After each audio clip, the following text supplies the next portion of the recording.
When I was in Gombe, particularly, I felt very, very close to a great spiritual power.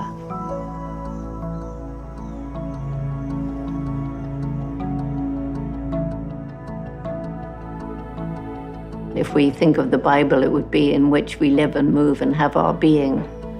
And I felt this spiritual power in every living thing. We call it our soul. Well, if we have a soul, then that spark of energy is in chimpanzees. They have souls, even though most people wouldn't talk about it that way. And the trees, they have a soul too. They've got a spark of that divine energy.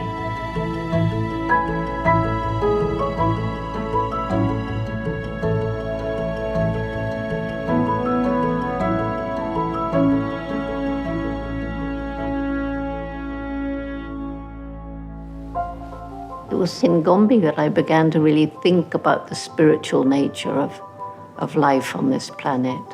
When you're out in nature, if you're just completely calm, you know, I was a bit scared when I met a leopard, I have to admit, but it didn't for a moment make me think, oh, I'm going to leave. No, because the leopard didn't do anything to me.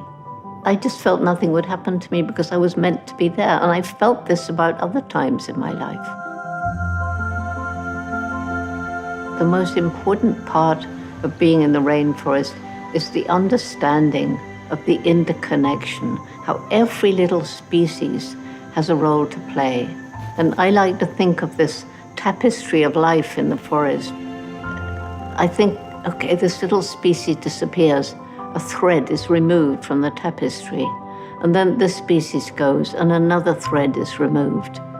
And if too many species go from this ecosystem, the whole ecosystem may collapse because the tapestry is in tatters, and we depend on healthy ecosystems. There's such magic out in the forest.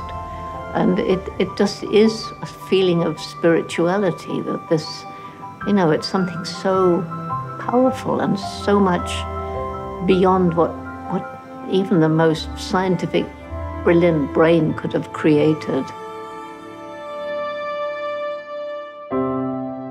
This is my grandfather. I never met him, but he just looks wonderful. To me, he looks wonderful.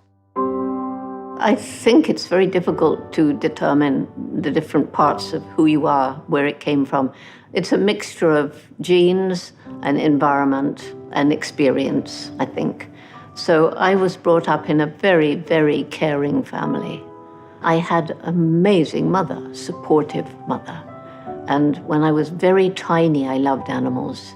When I went to stay on a farm in the country, I was given the job of helping to collect the hen's eggs.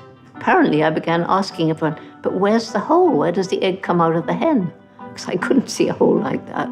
Well, nobody satisfied my curiosity.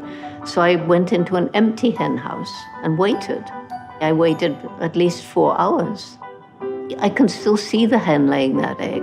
If I close my eyes, she's right there in front of me. And I don't know who was more excited, me or the hen.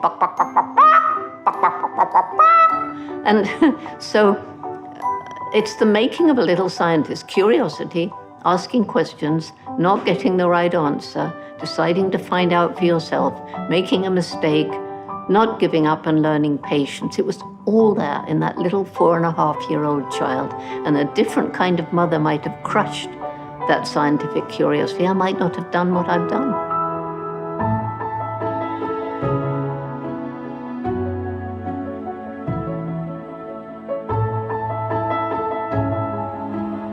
When I left the beloved forests of Gombe and the chimpanzees, because I realized that the forests were being destroyed and chimpanzee numbers were decreasing, I knew I had to do something. And somehow I was guided in a way to do what I did.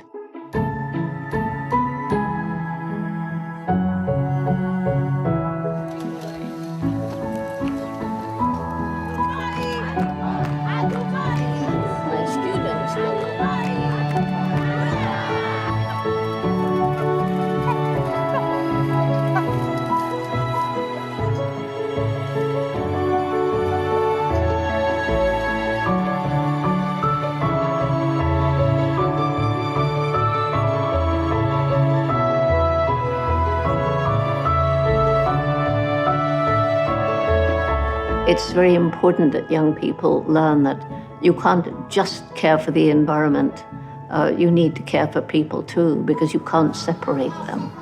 As I speak now, in different parts of the world, there are young people. They've rolled up their sleeves and they're out there clearing litter, planting trees, raising money for good causes, volunteering in shelters, volunteering in soup kitchens, changing the attitude of their parents. So Roots and Shoots is hope. Hundreds and thousands, millions of young people, the roots and the shoots, can break through and make a better world.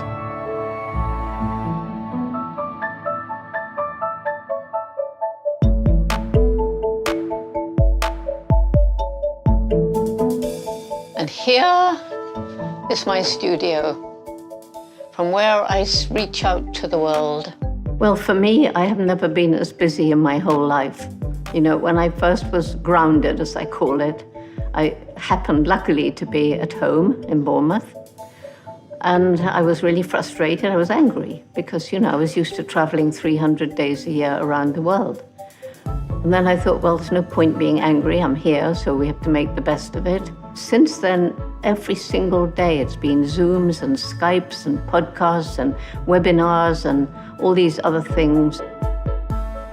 I think the most important part about this is that I have been able to reach these millions more people in many more countries than I could possibly have reached if I was traveling. I just feel it was meant to be. You know, I just turned 87, so I'm now in my 88th year. So I don't know how much longer I have left. So it's good to be able to use these months when I'm still fighting fit, so to speak, to the best advantage I can.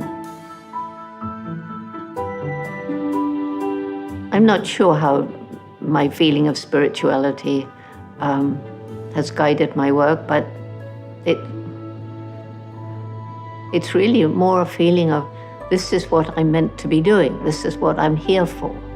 My life has a meaning. I was a very shy child. All I wanted to do was go and live in the jungle and write books about animals. I didn't want anything else. I didn't even want to be a scientist. And then I had to give talks and things like that. But, you know, especially now I'm here where I grew up with the family.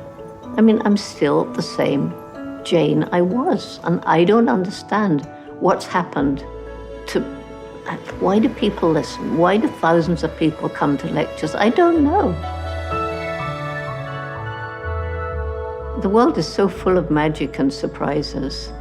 And I think when people say, oh, science can describe it all, you know, you don't need to go to any intelligence behind the universe. Science, we have all the answers.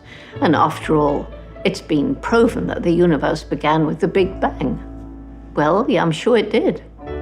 But what created the Big Bang? You cannot say everything's explained because of the Big Bang. You've got to then say, now I want you to explain the Big Bang, and they can't. So I like to keep an open mind, and I like to think of magic, and I don't want us to find out all the answers. You know, and I love that little phrase in the Bible, now we see through a glass darkly, then face to face. So one day we will learn the answers, but not on this planet.